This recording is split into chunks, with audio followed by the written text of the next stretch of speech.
जय श्री गणेशाय नमः। ओम शांतं शाश्वतं प्रमेनगं निर्वाणशान्तिप्रदं ब्रह्मा शंभु फणेन्द्र सेव्यमनीशं वेदान्तवेद्यं विभुं रामाख्यं जगदीश्वरं सुरगुरुं मायामनुष्यं हरि वन्देऽहं करुणाकरं रघुवरं भूपालचूडामणिं नान्यास्पृहा रघुपते हृदयस्मदीये सत्यं वदामि च भवान्खिलान्तरात्मा भक्तिप्रियच रघुपुङ्गवं निर्भरां मे कामादिदोषारहितं कुरु मानसं च। अतुलितबलधामं हेमशैलाभदेहं धनुजवनकृशानुनं ज्ञानिनां रगणयं सकलगुणनिधानं वारणाधीशं रघुपतिप्रियभक्तं वातजातं नमामि। श्रीमद्वाल्मीकि रामायणम बालकांडम प्रथम सर्ग।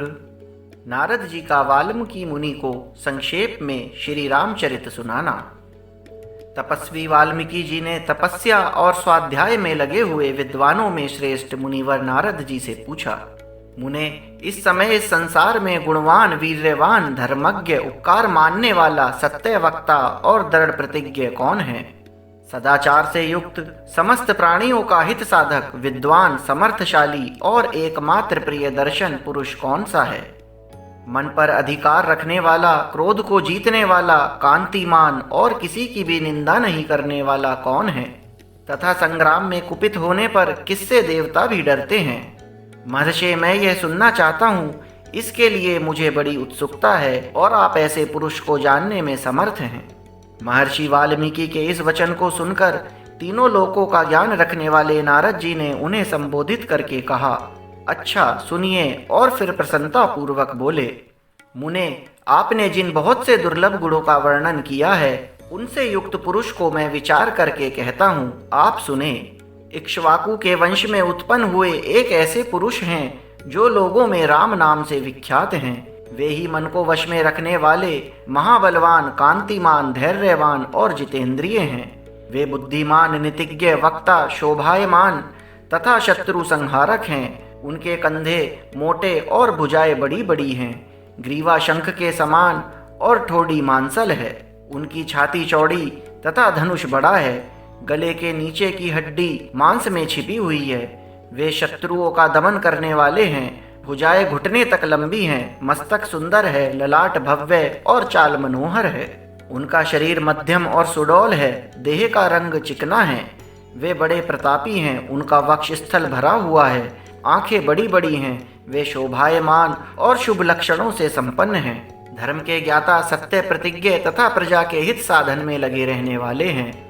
वे यशस्वी, ज्ञानी, पवित्र, जितेंद्रिय और मन को एकाग्र रखने वाले हैं।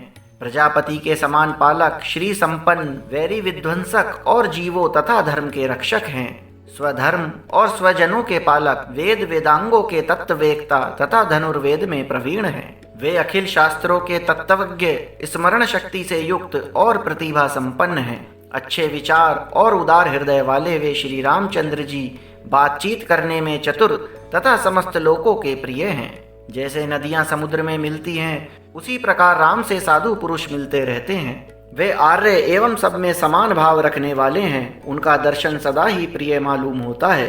संपूर्ण गुणों से युक्त वे श्री रामचंद्र जी अपनी माता कौशल्या के आनंद बढ़ाने वाले हैं। गंभीरता में समुद्र और धैर्य में हिमालय के समान हैं। वे विष्णु भगवान के समान बलवान हैं। उनका दर्शन चंद्रमा के समान मनोहर प्रतीत होता है।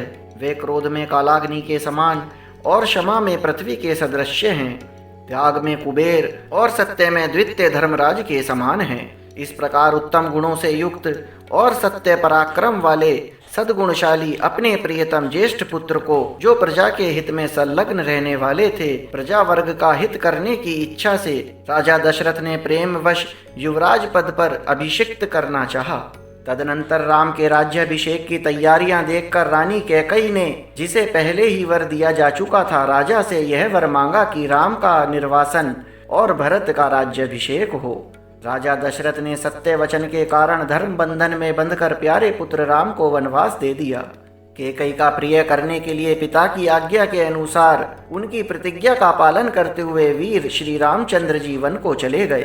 तब सुमित्रा के आनंद बढ़ाने वाले विनयशील लक्ष्मण जी ने भी, जो अपने बड़े भाई राम को बहुत ही प्रिय थे, सुबंधुत्व का परिचय देते हुए स्नेहवश वन को जाने वाले बंधुवर राम का अनुसरण किया।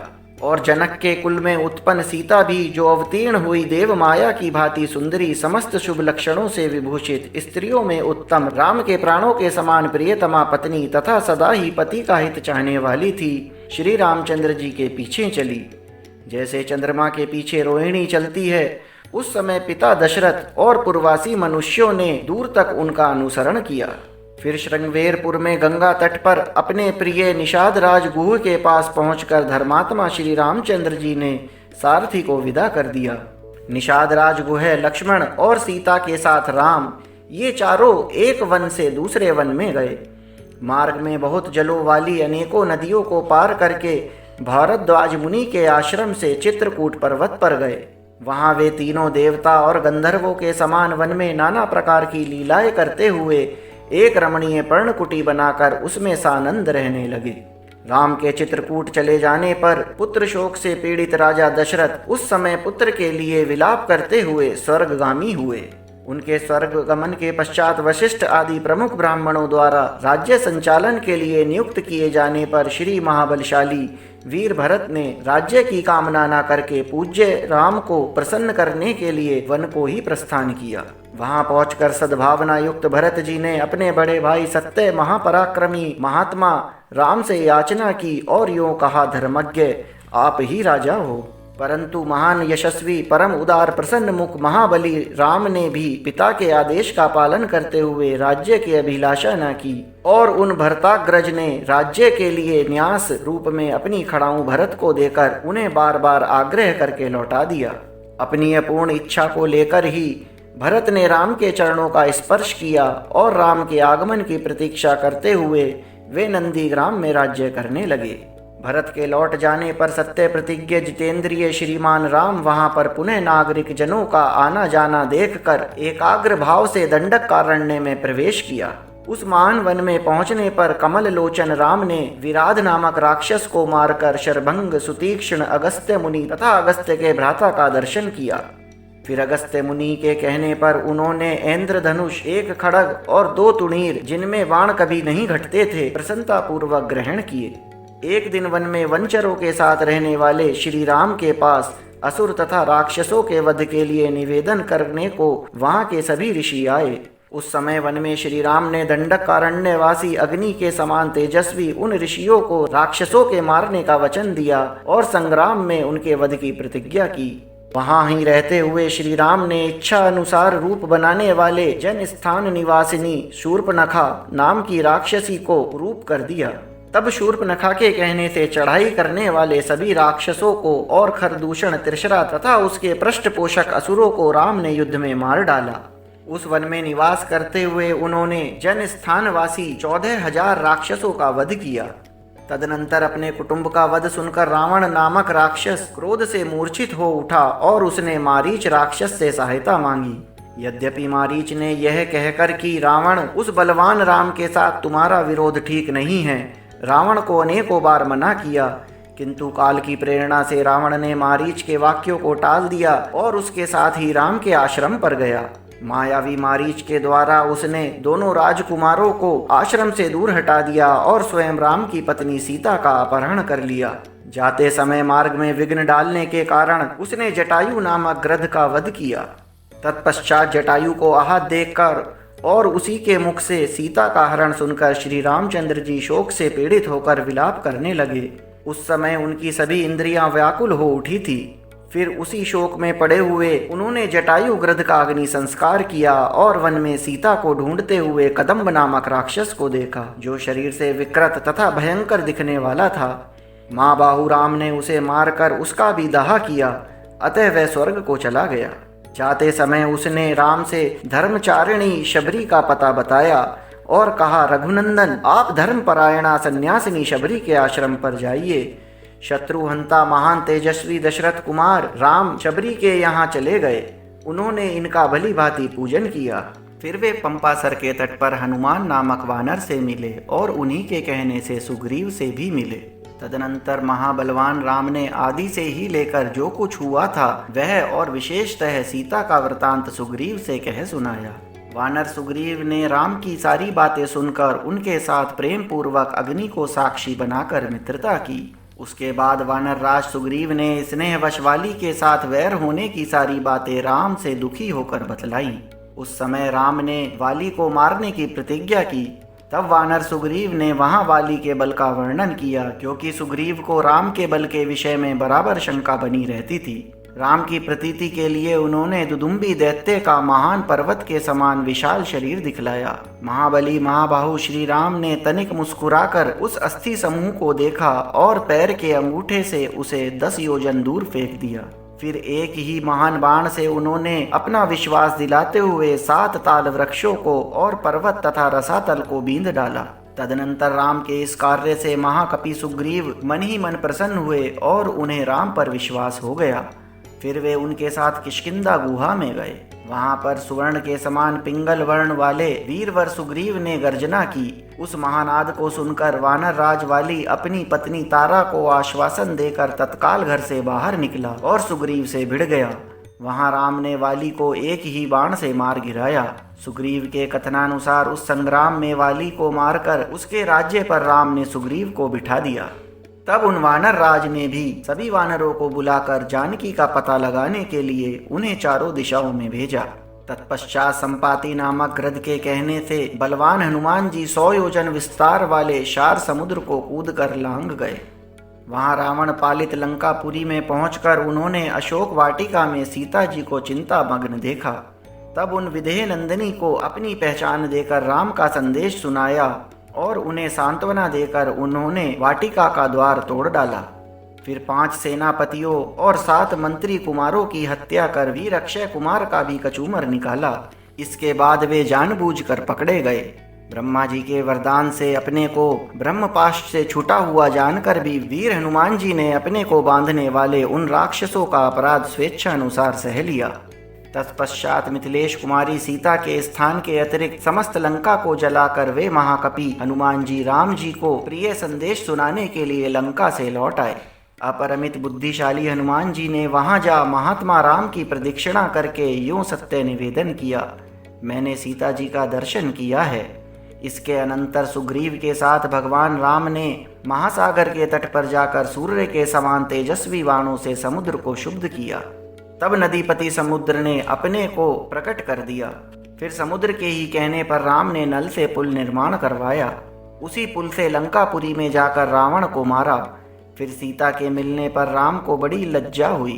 तब भरी सभा में सीता के प्रति वे मर्म भेदी वचन कहने लगे।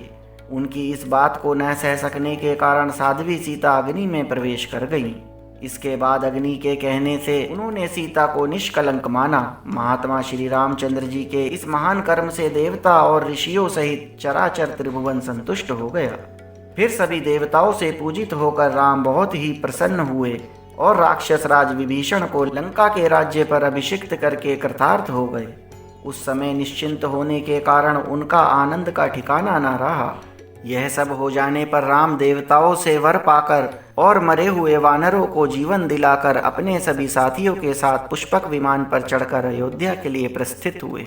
भरद्वाज मुनि के आश्रम पर पहुंचकर सबको आराम देने वाले सत्य पराक्रमी भगवान राम ने भरत के पास हनुमान को भेजा। फिर सुग्रीव के साथ कथा वार्ता कहते हुए पुष्पकारूढ़ हो वे नंदीग्राम को गए। निष्पाप श्री रामचंद्र जी ने नंदीग्राम में अपनी जटा काटकर भाइयों के साथ सीता को पाने के अनंतर पुनः अपना राज्य प्राप्त किया।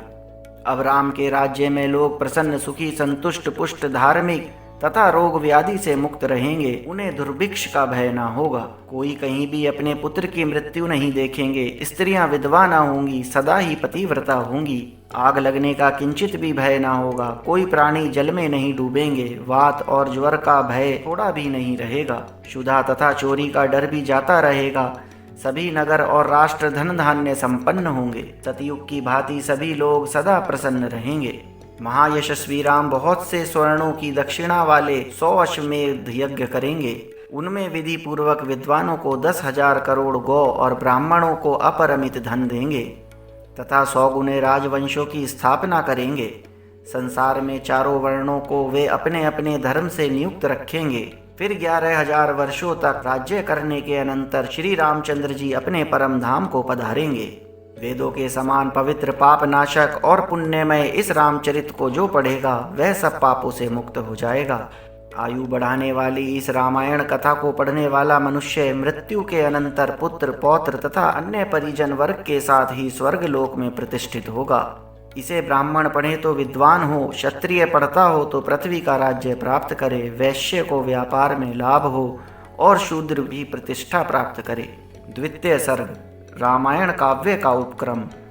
तमसा के तट पर क्रौंच वध से संतप्त हुए महर्षि वाल्मीकि के शोक का श्लोक रूप में प्रकट होना तथा ब्रह्मा जी का उन्हें रामचरित्रमय काव्य के निर्माण का आदेश देना।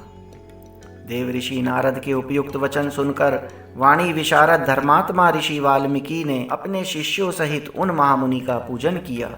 वाल्मीकि जी से यथावत सम्मानित हो देव ऋषि नारद जी ने जाने के लिए उनसे आज्ञा मांगी और उनसे अनुमति मिल जाने पर वे आकाश मार्ग से चले गए। उनके देवलोक पधारने के 2 ही घड़ी बाद वाल्मीकि जी तमसा नदी के तट पर गए, जो गंगा जी से अधिक दूर नहीं था। तमसा के तट पर पहुंचकर वहां के घाट को कीचड़ से रहित देख मुनि ने अपने पास खड़े हुए शिष्य से कहा, भरद्वाज देखो, यहाँ का घाट बड़ा सुंदर है, इसमें कीचड़ का नाम नहीं है। यहाँ का जल वैसे ही स्वच्छ है जैसे सत्पुरुष का मन होता है। तात, यही कलश रख दो और मुझे मेरे वल्कल दो, मैं तमसा के इसी उत्तम तीर्थ में स्नान करूँगा। महात्मा वाल्मीकि के ऐसा कहने पर नियम परायण शिष्य भारद्वाज ने अपने गुरु मुनिवर वाल्मीकि को वल्कल वस्त्र दिया। शिष्य के हाथों से वल्कल ले वे जितेंद्रिय मुनि वहाँ के विशाल वन की शोभा देखते हुए सब ओर विचरने लगे। उनके पास ही क्रौंच पक्षियों का एक जोड़ा, जो कभी एक दूसरे से अलग नहीं होता था, विचर रहा था। वे दोनों पक्षी बड़ी मधुर बोली बोलते थे। भगवान वाल्मीकि ने पक्षियों के उस जोड़े को वहां देखा। उसी समय पापपूर्ण विचार रखने वाले एक निषाद ने, जो समस्त जंतुओं का कारण वैरी था, वहां आकर पक्षियों के उस जोड़े में से एक नर पक्षी को मुनि के देखते देखते ही बाण से मार डाला। वह पक्षी खून से लथपथ होकर पृथ्वी पर गिर पड़ा और पंख फड़फड़ाता हुआ तड़पने लगा। अपने पति की हत्या हुई देख उसकी भार्या क्रौंची करुणाजनक स्वर में चित्कार कर उठी। तम पंखों से युक्त वह पक्षी सदा अपनी भार्या के साथ साथ विचरता था। उसके मस्तक का रंग तांबे के समान लाल था और वह काम से मतवाला हो गया था। ऐसे पति से वियुक्त होकर क्रौंची बड़े दुख से रो रही थी। निषाद ने जिसे मार गिराया था, उस नर पक्षी की वह दुर्दशा देखकर उन धर्मात्मा ऋषि को बड़ी दया आई। संभवतः करुणा का अनुभव करने वाले ब्रह्म ऋषि ने यह अधर्म हुआ है ऐसा निश्चय करके रोती हुई क्रौंची की ओर देखते हुए निषाद से इस प्रकार कहा, निषाद, तुझे नित्य निरंतर कभी भी शांति ना मिले, क्योंकि तूने इस क्रौंच के जोड़े में से एक की, जो काम से मोहित हो रहा था, बिना किसी अपराध के ही हत्या कर डाली। ऐसा कहकर जब उन्होंने इस पर विचार किया, तब उनके मन में यह चिंता हुई कि अहो, इस पक्षी के शोक से पीड़ित होकर मैंने ये क्या कह डाला। यही सोचते हुए महाज्ञानी और परम बुद्धिमान मुनिवर वाल्मीकि एक निश्चय पर पहुंच गए और अपने शिष्य से इस प्रकार बोले, तात, शोक से पीड़ित हुए मेरे मुख से जो वाक्य निकल पड़ा है, यह 4 अक्षरों से आबद्ध है। इसके प्रत्येक चरण में बराबर बराबर यानी 8-8 अक्षर हैं तथा इसे वीणा के लय पर गाया भी जा सकता है। अतः मेरा यह वचन श्लोक रूप होना चाहिए, अन्यथा नहीं। मुनि की यह उत्तम बात सुनकर उनके शिष्य भारद्वाज को बड़ी प्रसन्नता हुई और उसने उनका समर्थन करते हुए कहा, हाँ, आपका यह वाक्य श्लोक रूप ही होना चाहिए। शिष्य के इस कथन से मुनि को विशेष संतोष हुआ। तत्पश्चात उन्होंने उत्तम तीर्थ में विधि पूर्वक स्नान किया और उसी विषय का विचार करते हुए वे आश्रम की ओर लौट पड़े। फिर उनका विनीत एवं शास्त्रज्ञ शिष्य भारद्वाज भी वह जल से भरा हुआ कलश लेकर गुरुजी के पीछे पीछे चला। शिष्य के साथ आश्रम में पहुंचकर धर्मज्ञ ऋषि वाल्मीकि आसन पर बैठे और दूसरी दूसरी बातें करने लगे, परंतु उनका ध्यान उस श्लोक की ओर ही लगा था। इतने में ही अखिल विश्व की सृष्टि करने वाले सर्वसमर्थ महातेजस्वी चतुर्मुख ब्रह्मा जी मुनिवर वाल्मीकि से मिलने के लिए स्वयं उनके आश्रम पर आए। उन्हें देखते ही महर्षि वाल्मीकि सहसा उठकर खड़े हो गए। वे मन और इंद्रियों को वश में रखकर अत्यंत विस्मित हो हाथ जोड़े चुपचाप कुछ काल तक खड़े रह गए, कुछ बोल न सके। तत्पश्चात उन्होंने पाद्य, अर्घ्य, आसन और स्तुति आदि के द्वारा भगवान ब्रह्मा जी का पूजन किया और उनके चरणों में विधिवत प्रणाम करके उनसे कुशल समाचार पूछा। भगवान ब्रह्मा ने एक परम उत्तम आसन पर विराजमान होकर वाल्मीकि मुनि को भी आसन ग्रहण करने की आज्ञा दी। ब्रह्मा जी की आज्ञा पाकर वे आसन पर बैठे।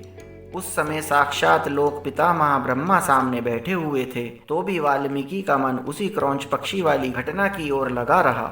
वे उसी के विषय में सोचने लगे। ओहो, जिसकी बुद्धि वैर भाव को ग्रहण करने में लगी रहती है, उस पापात्मा व्याध ने बिना किसी अपराध के ही वैसे ही मनोहर कलरव करने वाले क्रौंच पक्षी के प्राण ले लिए।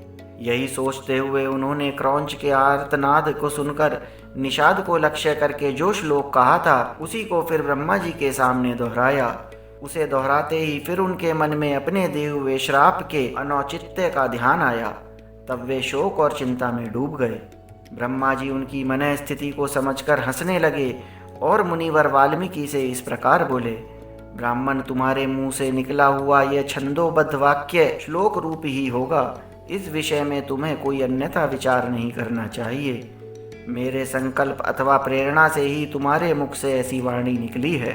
मुनि श्रेष्ठ, तुम श्री राम के संपूर्ण चरित्र का वर्णन करो। परम बुद्धिमान भगवान श्री राम संसार में सबसे बड़े धर्मात्मा और धीर पुरुष हैं। तुमने नारद जी के मुंह से जैसा सुना है, उसी के अनुसार उनके चरित्र का चित्रण करो। बुद्धिमान श्री राम का जो गुप्त या प्रकट वृतांत है तथा लक्ष्मण, सीता और राक्षसों के जो संपूर्ण गुप्त या प्रकट चरित्र हैं, वे सब अज्ञात होने पर भी तुम्हें ज्ञात हो जाएंगे। इस काव्य में अंकित तुम्हारी कोई भी बात झूठी नहीं होगी। इसलिए तुम श्री रामचंद्र जी के परम पवित्र एवं मनोरम कथा को श्लोकबद्ध करके लिखो। इस पृथ्वी पर जब तक नदियों और पर्वतों की सत्ता रहेगी, तब तक संसार में रामायण कथा का प्रचार होता रहेगा। जब तक तुम्हारी बनाई हुई श्री राम कथा का लोक में प्रचार रहेगा, तब तक तुम इच्छानुसार ऊपर नीचे तथा मेरे लोकों में निवास करोगे। ऐसा कहकर भगवान ब्रह्मा जी वहीं अंतर्ध्यान हो गए। उनके वहीं अंतर्ध्यान होने से शिष्यों सहित भगवान वाल्मीकि मुनि को बड़ा विस्मय हुआ। तदनंतर उनके सभी शिष्य अत्यंत प्रसन्न होकर बार बार इस श्लोक का गान करने लगे तथा परम विस्मित हो परस्पर इस प्रकार कहने लगे। हमारे गुरुदेव महर्षि ने क्रौंच पक्षी के दुख से दुखी होकर जिस समान अक्षरों वाले 4 चरणों से युक्त वाक्य का गान किया था, वह था तो उनके हृदय का शोक, किंतु उनकी वाणी द्वारा उच्चारित होकर श्लोक रूप हो गया। इधर शुद्ध अंतःकरण वाले महर्षि वाल्मीकि के मन में यह विचार हुआ कि मैं ऐसे ही श्लोकों में संपूर्ण रामायण काव्य की रचना करूं। यह सोचकर उदार दृष्टि वाले उन यशस्वी महर्षि ने भगवान श्री रामचंद्र जी के चरित्र को लेकर हजारों श्लोकों से युक्त महाकाव्य की रचना की, जो उनके यशगान को बढ़ाने वाला है। इसमें श्री राम के उदार चरित्रों का प्रतिपादन करने वाले मनोहर पदों का प्रयोग किया गया है। महर्षि वाल्मीकि के बनाए हुए इस काव्य में तत्पुरुष आदि समासों, दीर्घ गुण आदि संधियों और प्रकृति प्रत्यय के संबंध का यथा योग्य निर्वाह हुआ है। इसकी रचना में समता है, पदों में माधुर्य है और अर्थ में प्रसाद गुण की अधिकता है। भावुक जनों, इस प्रकार शास्त्रीय पद्धति के अनुकूल बने हुए इस रघुवर चरित्र और रावण वध के प्रसंग को ध्यान देकर सुनो। इस प्रकार वाल्मीकि निर्मित आर्ष रामायण आदि काव्य में बालकांड में दूसरा सर्ग पूरा हुआ। तृतीय सर्ग वाल्मीकि मुनि द्वारा रामायण काव्य में निबद्ध विषयों का संक्षेप से उल्लेख। नारद जी के मुख से धर्म, अर्थ एवं काम रूपी फल से युक्त हितकर तथा प्रकट और गुप्त संपूर्ण रामचरित्र को, जो रामायण महाकाव्य की प्रधान कथा वस्तु था, सुनकर महर्षि वाल्मीकि जी बुद्धिमान श्री राम के उस जीवन व्रत का पुनः भली भांति साक्षात करने के लिए प्रयत्न करने लगे। वे पूर्वाग्र कुशों के आसन पर बैठ गए और विधिवत आचमन करके हाथ जोड़े हुए स्थिर भाव से स्थित हो योग धर्म के द्वारा श्री राम आदि के चरित्रों का अनुसंधान करने लगे। श्री राम लक्ष्मण सीता तथा राज्य और राजरानियों सहित राजा दशरथ से संबंध रखने वाली जितनी बातें थी, हंसना, बोलना, चलना और राज्य पालन आदि जितनी चेष्टाएं हुई, उन सब का महर्षि ने अपने योग धर्म के बल से भली भांति साक्षात्कार किया। सत्य प्रतिज्ञ श्री रामचंद्र जी ने लक्ष्मण और सीता के साथ वन में विचरते समय जो जो लीलाएं की थी, वे सब उनकी दृष्टि में आ गई। योग का आश्रय लेकर उन धर्मात्मा महर्षि ने पूर्व काल में जो जो घटनाएं घटित हुई थी, उन सबको वहां हाथ पर रखे हुए आंवले की तरह प्रत्यक्ष देखा।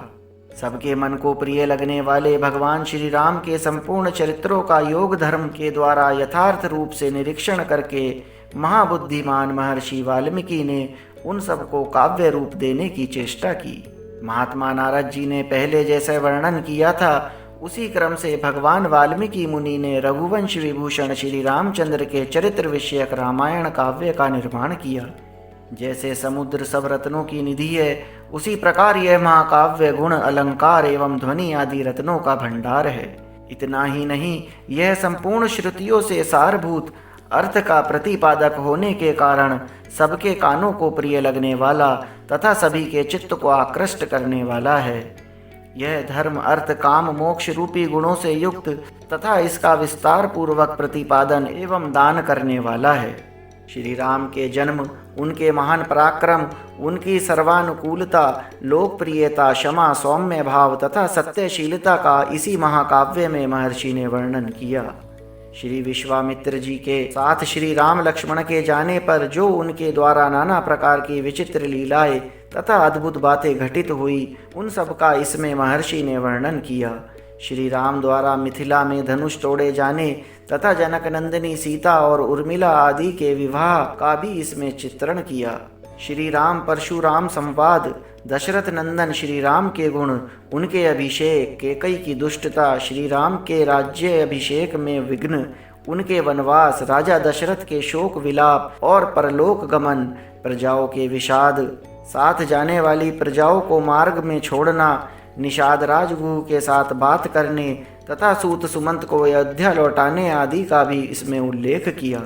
श्री राम आदि का गंगा के पार जाना, भारद्वाज मुनि का दर्शन करना, भारद्वाज मुनि की आज्ञा लेकर चित्रकूट जाना और वहाँ की नैसर्गिक शोभा का अवलोकन करना, चित्रकूट में कुटिया बनाना, उसमें निवास करना, वहाँ भरत का श्री राम से मिलने के लिए आना, उन्हें अयोध्या लौट चलने के लिए प्रसन्न करना, श्री राम द्वारा पिता को जलांजलि दान, भरत द्वारा अयोध्या के राज सिंहासन पर श्री रामचंद्र जी की श्रेष्ठ पादुकाओं का अभिषेक एवं स्थापना, नंदीग्राम में भरत का निवास, श्री राम का दंडक कारण्य में गमन, उनके द्वारा विराध का वध, शरभंग मुनि का दर्शन, सुतीक्ष्ण के साथ समागम, अनुसुईया के साथ सीता देवी के कुछ काल तक स्थिति, उनके द्वारा सीता को अंगराग समर्पण, श्री राम आदि के द्वारा अगस्त्य का दर्शन, उनके द्वारा दिए हुए वैष्णव धनुष का ग्रहण, शूर्पणखा का संवाद, श्री राम की आज्ञा से लक्ष्मण द्वारा उनका विरूपकरण,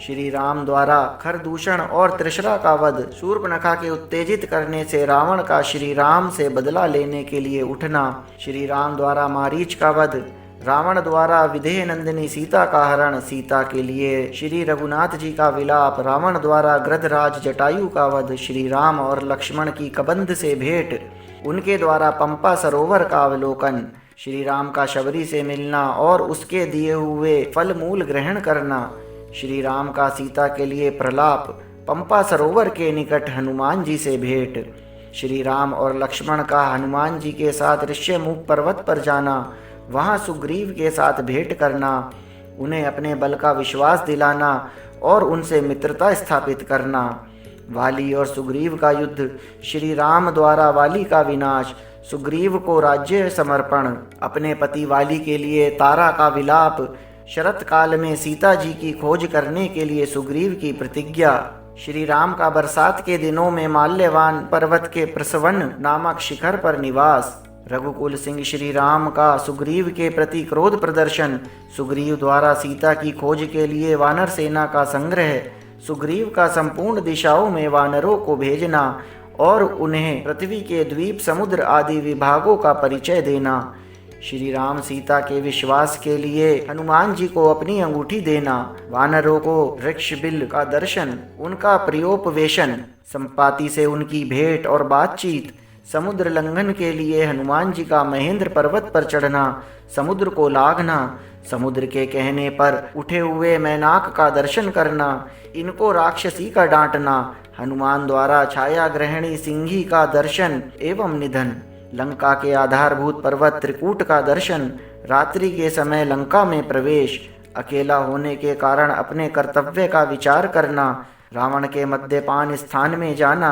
उसके अंतःपुरी की स्त्रियों को देखना, हनुमान जी का रावण को देखना, पुष्पक विमान का निरीक्षण करना, अशोक वाटिका में जाना और सीता के दर्शन करना, पहचान के लिए सीता जी को अंगूठी देना और उनसे बातचीत करना, राक्षसियों द्वारा सीता जी को डांट फटकार, त्रिजटा को श्री राम के लिए शुभ सूचक स्वप्न का दर्शन, सीता का हनुमान जी को चूड़ामणि प्रदान करना, हनुमान जी का अशोक वाटिका के वृक्षों को तोड़ना, राक्षसियों का भागना, रावण के सेवकों का हनुमान जी के द्वारा संहार, वायुनंदन हनुमान जी का बंदी होकर रावण की सभा में जाना, उनके द्वारा गर्जन और लंका का दाह, फिर लौटती बार समुद्र को लांघना, वानरों का मधुवन में आकर मधुपान करना, हनुमान जी का श्री रामचंद्र जी को आश्वासन देना और सीता जी की दी हुई चूड़ामणि समर्पित करना, सेना सहित सुग्रीव के साथ श्री राम जी की लंका यात्रा के समय समुद्र से भेंट,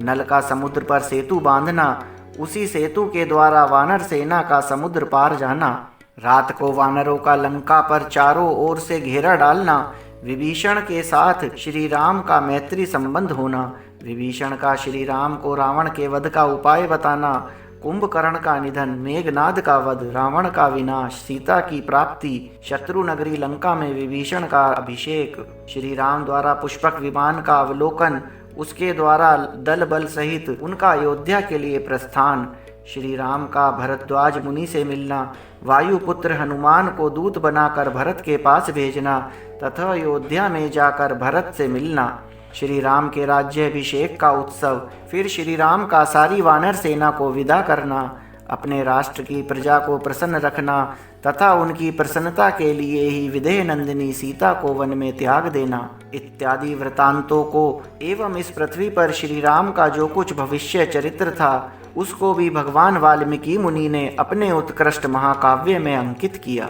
इस प्रकार श्री वाल्मीकि निर्मित आर्ष रामायण आदि काव्य के बालकांड में तीसरा सर्ग पूरा हुआ। चतुर्थ सर्ग महर्षि वाल्मीकि का 24,000 श्लोकों से युक्त रामायण महाकाव्य का निर्माण करके उसे लवकुश को पढ़ाना, मुनि मंडली में रामायण गान करके लव और कुश का प्रशंसित होना तथा अयोध्या में श्री राम द्वारा सम्मानित हो उन दोनों का दरबार में रामायण सुनाना। श्री रामचंद्र जी ने जब वन से लौटकर राज्य का शासन अपने हाथ में लिया, उसके बाद भगवान वाल्मीकि मुनि ने उनके संपूर्ण चरित्र के आधार पर विचित्र पद और अर्थ से युक्त रामायण काव्य का निर्माण किया। इसमें महर्षि ने 24,000 श्लोक, 500 सर्ग तथा उत्तर सहित 7 कांडों का प्रतिपादन किया है। भविष्य तथा उत्तर कांड सहित समस्त रामायण पूर्ण कर लेने के पश्चात समर्थशाली महाज्ञानी महर्षि ने सोचा कि कौन ऐसा शक्तिशाली पुरुष होगा जो इस महाकाव्य को पढ़कर जन समुदाय में सुना सके। शुद्ध अंतःकरण वाले उन महर्षि के इस प्रकार का विचार करते ही मुनि वेश में रहने वाले राजकुमार कुश और लव ने आकर उनके चरणों में प्रणाम किया। राजकुमार कुश और लव दोनों भाई धर्म के ज्ञाता और यशस्वी थे। उनका स्वर बड़ा ही मधुर और वे मुनि के आश्रम पर ही रहते थे।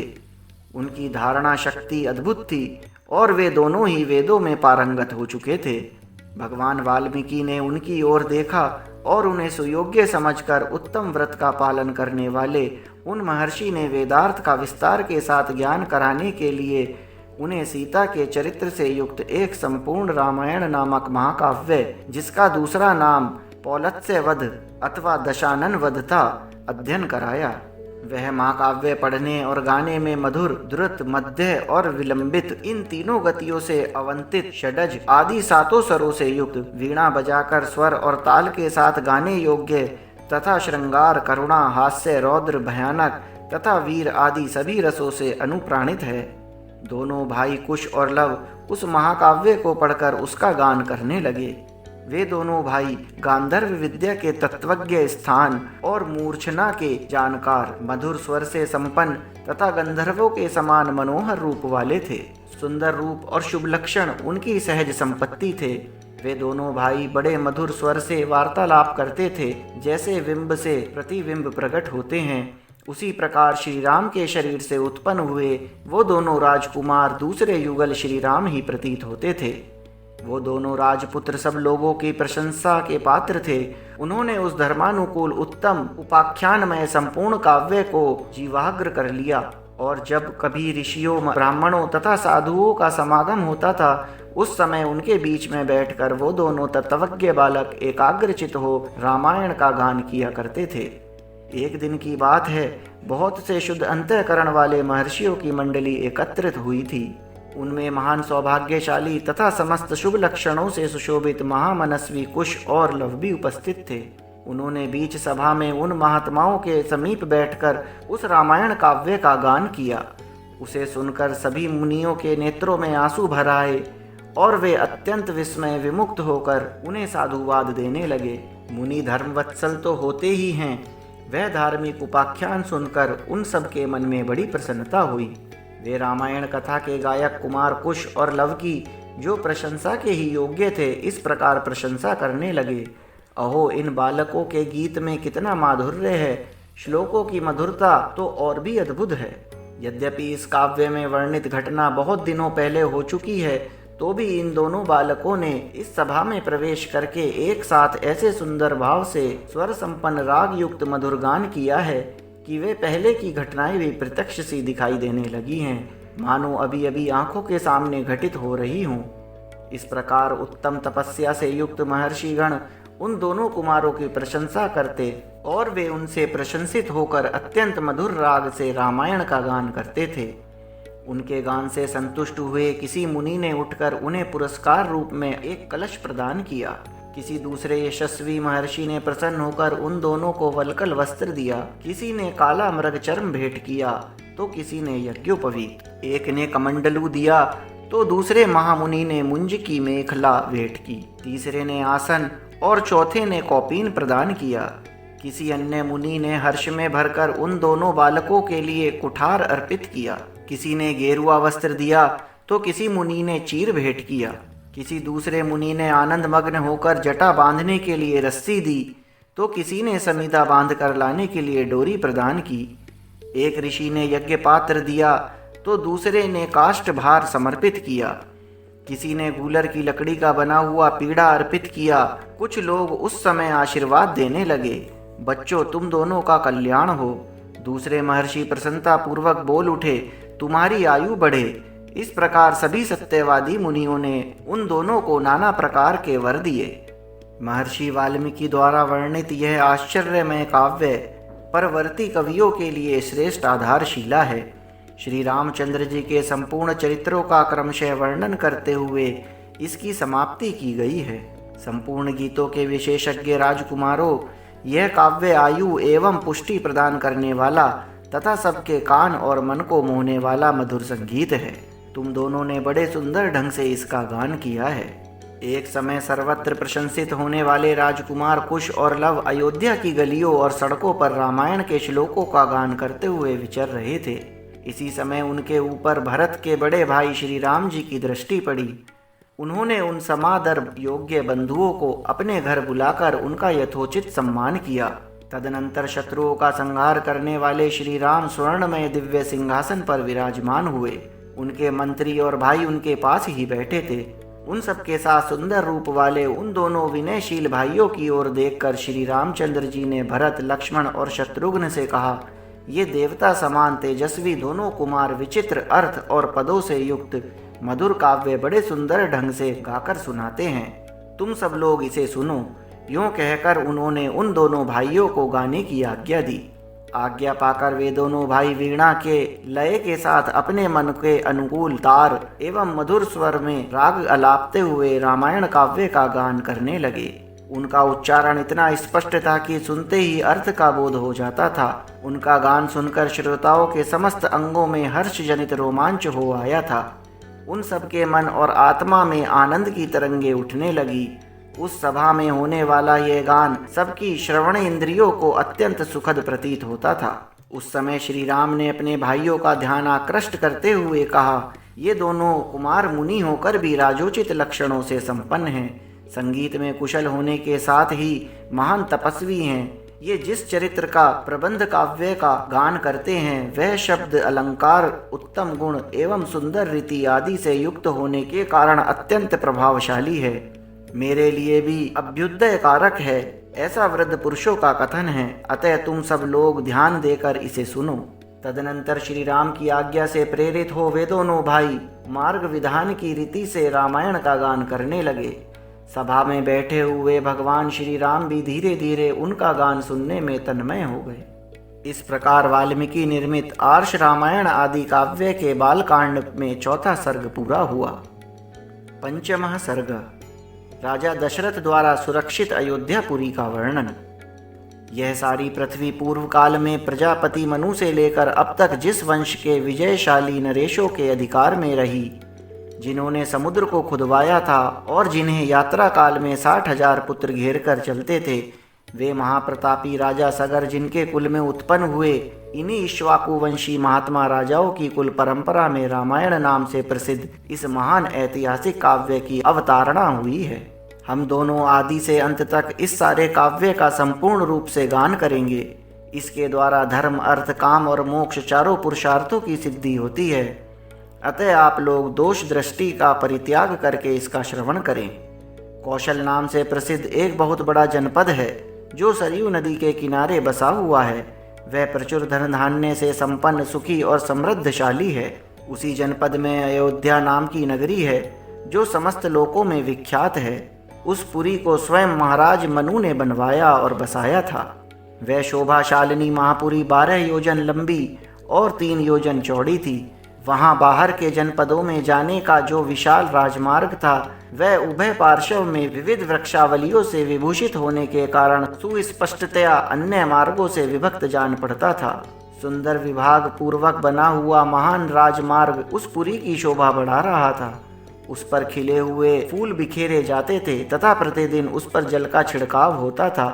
जैसे स्वर्ग में देवराज इंद्र ने अमरावतीपुरी बसाई थी, उसी प्रकार धर्म और न्याय के बल से अपने महान राष्ट्र की वृद्धि करने वाले राजा दशरथ ने अयोध्यापुरी को पहले की अपेक्षा विशेष रूप से बसाया था। वह पुरी बड़े बड़े फाटकों और किवाड़ों से सुशोभित थी। उसके भीतर पृथक पृथक बाजारें थी। वहाँ सब प्रकार के यंत्र और अस्त्र शस्त्र संचित थे। उस पुरी में सभी कलाओं के शिल्पी निवास करते थे।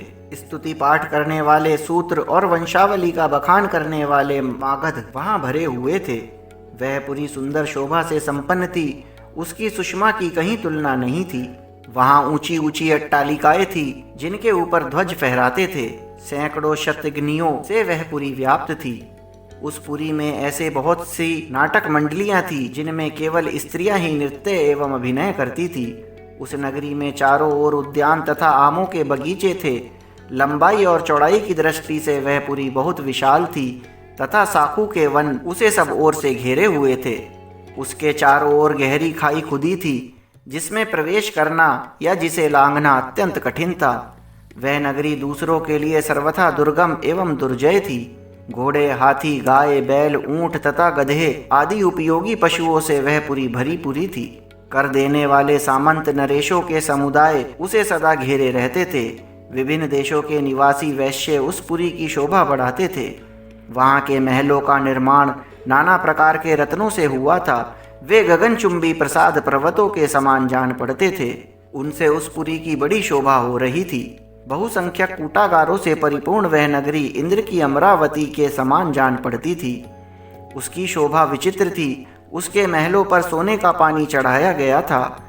श्रेष्ठ एवं सुंदरी नारियों के समूह उस पुरी की शोभा बढ़ाते थे।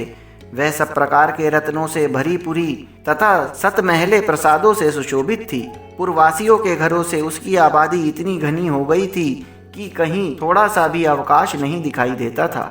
उसे समतल भूमि पर बसाया गया था। वह नगरी जड़हन धान के चावलों से भरपूर थी।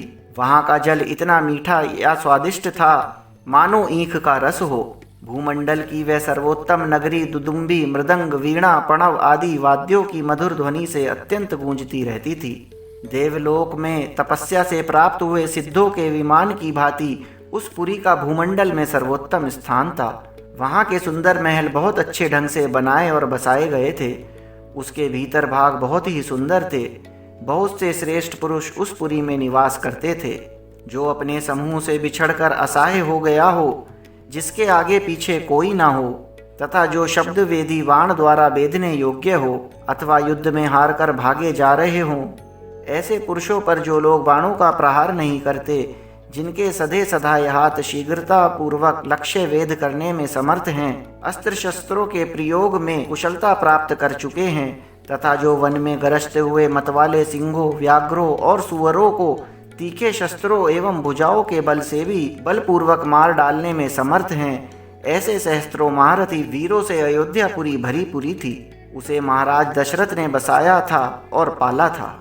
अग्निहोत्री, शम, दम आदि उत्तम गुणों से संपन्न तथा छहों अंगों सहित संपूर्ण वेदों के पारंगत विद्वान श्रेष्ठ ब्राह्मण उस पुरी को सदा घेरे रहते थे। वे सहस्त्रों का दान देने वाले और सत्य में तत्पर रहने वाले थे। ऐसे महर्षि कल्प महात्माओं तथा ऋषियों से अयोध्यापुरी सुशोभित थी तथा राजा दशरथ उसकी रक्षा करते थे। इस प्रकार वाल्मीकि निर्मित आर्ष रामायण आदि काव्य में बालकांड में 5वां सर्ग पूरा हुआ।